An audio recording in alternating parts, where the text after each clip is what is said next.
20 seconds to answer each question.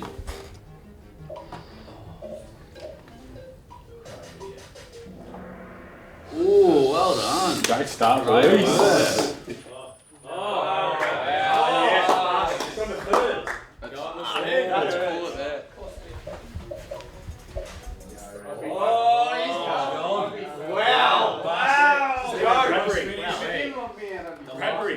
Alright, this is the last question, I think. Going for it. It's just on the 1% club. It's good shot.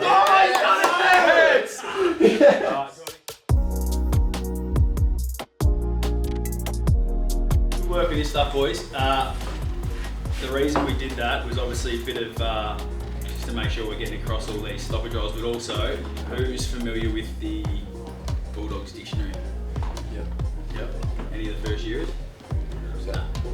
So the Bulldogs dictionary is on the computers out there. Oh, sorry. I'm not going to look good like that. Anytime you've got spare time and you want to start to get to know and upskill yourself on some of the knowledge that you need to be able to play, to bring when you play senior footy. This has got all the, basically all the fundamentals and idiosyncrasies of our games. And you'll be able to play a video of what the role is.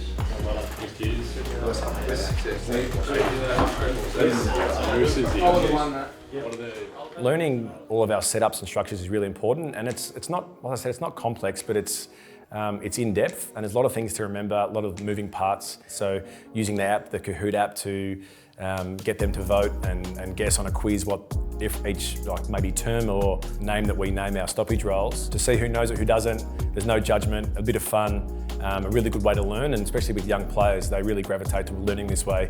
But at the same time, we can also then gauge who needs some remedial work and who's going really well. It's great for Jaron and Alex to get up in front of, one, the main group in main team meetings, but also DA. It's really important for me to step back, let them have a go.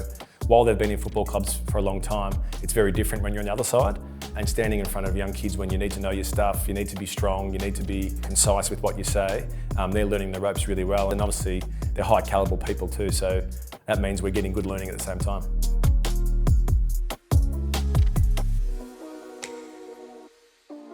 Everyone learns differently, so you have to, while some might learn off the whiteboard and the screen, the clips that we show in team meetings, some of them need an extra walkthrough. They need to feel it, or they need to see it done either by them outside on the green floor or on the field. We've found in the past to educate our players to use these small Lego figures just to give them a good sense of realism on the field and how they fit. It's a little bit of childlike play, which still keeps you engaged enough, but they seem to learn a lot more about the scale and how things look from above. So we were taking our players through all of our setups across the ground, so your forward 50, D50 stuff, and then your in between the arc setups. We'll throw different scenarios at them and ask them questions to see how they work together, how they respond to those questions, and who knows what to do in which lines. And then what we see is the guys who may not know it as well learn better in that atmosphere where their teammates are teaching them rather than coaches.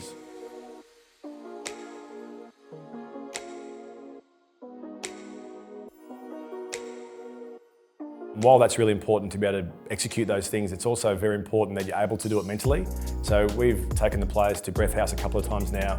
It's really important for our players to be able to find ways to wind down at the end of the week, at the end of the day, so that they're able to come in the next day and consume more education and keep all the stress and the frustrations away, because football can be stressful. There's lots of ups and downs, but there's more downs. This is not going to be for everyone. Some people won't enjoy it, some people will love it and they'll put it to their own personal program. And we're really big on that, just to expose these players to a wide range of things, and whatever they want to keep for their own program, that's up to them. Our football program here is quite strong and we have lots of things involved with it, but it's also on us to provide extracurricular stuff for those guys to find their own way through their careers.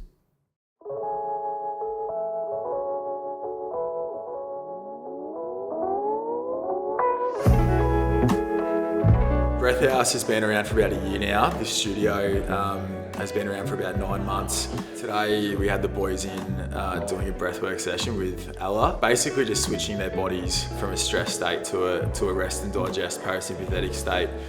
As footballers, you're living in a highly stressed environment, and as 24/7 athletes, and being able to pull that release valve and sort of recover and heal like on a deeper level from their daily training and the mental sort of stress that they go through as athletes.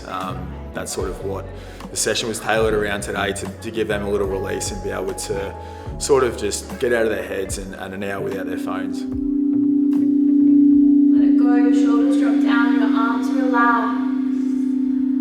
Back in, 2, 3, 4, 5, hold. In, out of the mouth. That's 2 in, 1 out.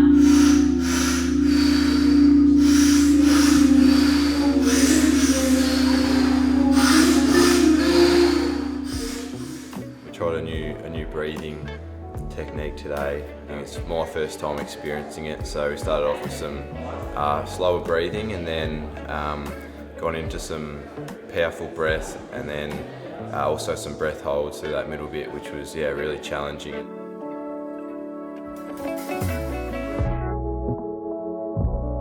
Yeah, so I've done it maybe 3 or 4 times now. It seems like it's got easier, but it's still quite. I was just saying before, I reckon I can only do it every month or so. I can't do it all the time. It's very interesting. Like, it's an hour on our day off that we're able to not think about anything else and just worry about what we're doing here, and which is breathing in and out.